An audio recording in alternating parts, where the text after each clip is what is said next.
Aprel oyida tug'ilgan insonlar hamisha mustaqil ish qilishni xush ko'radilar. Faollik bo'yicha boshqa oyda tug'ilgan insonlardan biroz ustun turadilar. Negaki, ular ishni doimo tez va sifatli bajarishadilar. Umuman aytganda, bu insonlar harakatchan bo'lib, ko'pincha o'z maqsadlari yo'lida hech kimni va hech nimani ayab o'tirmaydilar. Ular hech qachon ortga nazar tashlamaydilar. Chunki kechagi kun ular uchun o'tmish degan ma'noni anglatadi.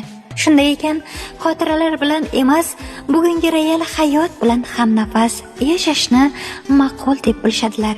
Bir so'zli, qaddi kelishgan tabiiy husn aynan aprel oyida tug'ilganlarda mavjuddir va hammadan ajralib turishga harakat qiladilar.